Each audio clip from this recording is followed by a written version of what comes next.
Hello everyone अस्सलाम वालेकुम I am Rahimuddin Sohan welcome to my other blog আজকে ব্লগটা হচ্ছে আমি আজকে থেকে 1 মাস 5 দিন আগে পেয়ার গাছ কাটিং এ দিছি এগুলো আজকে তুলতেছি দেখা যাক যদি এগুলো বলতে পারি না শিকড় ফুটছে কিনা এখন দেখি শিকড় ফুটছে কিনা এগুলো মুখস্থ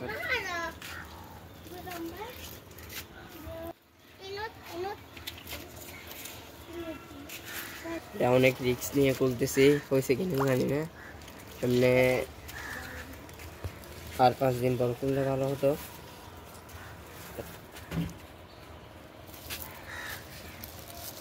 বিসমিল্লাহির রহমানির রহিম দেখি এর অবস্থা কিরকম অবস্থা তো আসলে ভালো লাগতেছে না তবুই খুলতেছি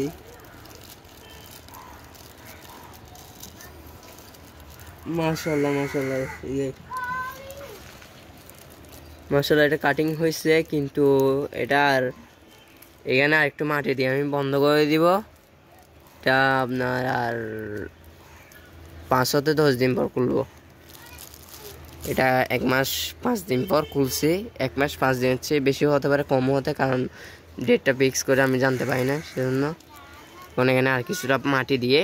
এটা বন্ধ করে দিব আমি মাটি এগুলো দিয়ে এখন এখানে দিয়ে দিব বিসমিল্লাহ বাংলা তো এতদিন পরিশ্রম মাটি হয়ে যাবে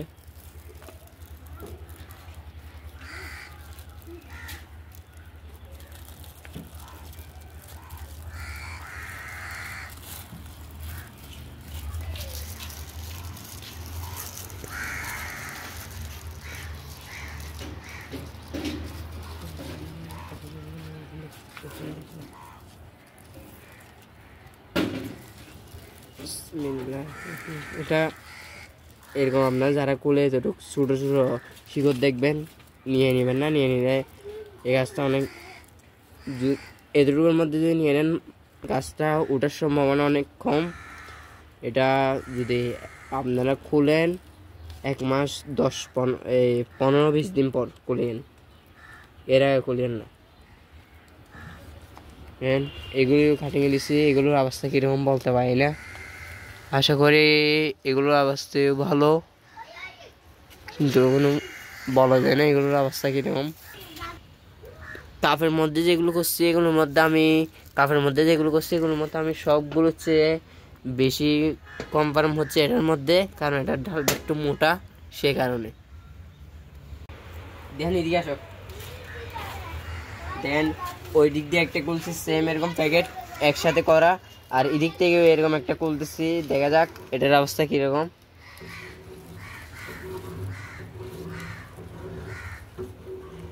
আশা করি ওটার মধ্যে যেহেতু ফুটছে এটার মধ্যেই ফুটবে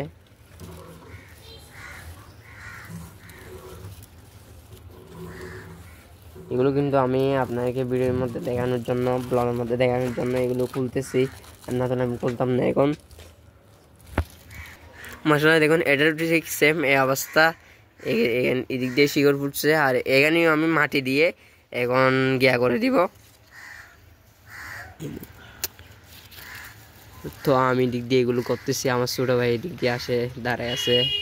ওরা পানি দিচ্ছে গাছের মধ্যে স্যাম পানি দেওয়া শেষ আর কোথায় দিবে যে আজকে বলতেছি পানি দিও না সবগুলোর মধ্যে পানি আছে ও তবুই মানতেছে না পানি দিবে তো এগুলো যখন কাটবো তখন আপনাকে ব্লগের মাধ্যমে দেখাবো এই আর 1 মাস 5 থেকে 10 দিন পর খোলার পর যদি এরকম শিকড় দেখেন একটু করে আপনারা ফুল না করলে এর মধ্যে শিকড়ের উপর মাটি না থাকলে আপনারা একটু করে মাটি দিয়ে দিতে পারবেন ঠিক আমি যেরকম করে দিয়ে দিচ্ছি এরকম 10 বা 15-20 দিন পর খুলবো এগুলো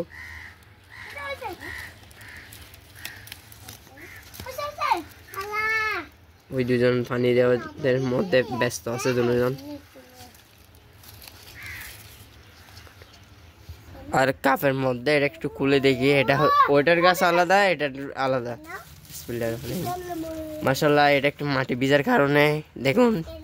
এটারও শিকড় বের হয়ে গেছে আশা করি ওগুলো ভিজাই দিলে এরকম বের হয়ে যাবে।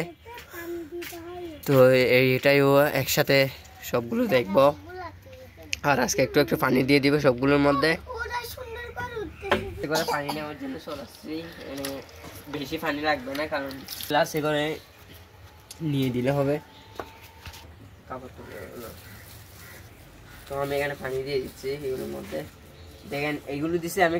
কাটিং করার জন্য, মাটি দিছি আমি কাটিং এর জন্য। আর এখানে দেখতেছি ঘাস উঠে যাচ্ছে, মানে বিভিন্ন ধরনের আগাছাগুলো উঠে যাচ্ছে, কিন্তু এটার মধ্যে শিকড় ফুটছে কিনা বলতে পারি না। কিন্তু আমি পানি দিচ্ছি এখানে, আশা করি পানি দিলে ফুটবে, না ফুটলেও যদি ফুটেন এগুলো যদি শিকড় না ফুটে পানি দেওয়ার পর ফুটবে। কারণ আমি আগেও করছি এরকম, আগে করছি কোকোপিট দিয়ে, এখন করতেছি মাটি দিয়ে। তখন করছি কোকোপিট আর মাটি মিক্স। আশা করি মাটির চেয়ে কোকোপিট আর মাটি মিক্স দিয়ে করলে ভালো হয়, কারণ পানি দিতেও সুবিধা আর আপনার গাছটা কাটিং করলেও তাড়াতাড়ি কাটিং হয়। এগুলো যদিও বর্ষাকালে করলে পানি দিতে না হতো, আর এখন শীতকাল যেহেতু সে কারণে পানি দিতে হচ্ছে। শীতকালে একদম পানি মাটিগুলো শুকায় যায়, তো সে কারণে পানি দিয়ে ভিজাই রাখতে হয়। আর না তোলে কষ্ট হলেও কাটিং করতে শীতকালে একটু কষ্ট হয়, বর্ষাকালে তেমন কষ্ট হয় না। শীতকালে শুধু এখানে কাটিং যেখানে করবেন এখানে দিলে হবে না পানি, গাছটার যে গাছটা করবেন এই গাছের গোড়ার মধ্যেও পানি দিতে হবে, গোড়াটাকে ভিজাই রাখতে হবে। আর না তাহলে কাটিং হবে না, কারণ মেন হচ্ছে গোড়াটা। এখান থেকে ওরা বল পাবে যে, আর এখান থেকে এগুলো পাবে না বল, এগুলো শিকড় আসলে পাবে, আর না তাহলে না আসলে পাবে না। আমি এখন গুঁড়োর মধ্যে পানি দিয়ে দিচ্ছি, আর এখানে সবগুলোর মধ্যে পানি দেওয়া শেষ। আমার ব্লগ আজকে এতটুকুর মধ্যে শেষ। যারা আমার চ্যানেলের মধ্যে নতুন এখনো সাবস্ক্রাইব করেনি, আমার চ্যানেল সাবস্ক্রাইব করে পাশে থাকা বেল আইকনটি বাজিয়ে দিন। আসসালামু আলাইকুম রহমতুল্লাহি তাআলা বারাকাতুহু। আর একটা কথা, আপনারা সবাই 5 ওয়াক্ত নামাজ পড়বেন, আর 5 ওয়াক্ত নামাজ পড়ে সবার জন্য দোয়া করবেন।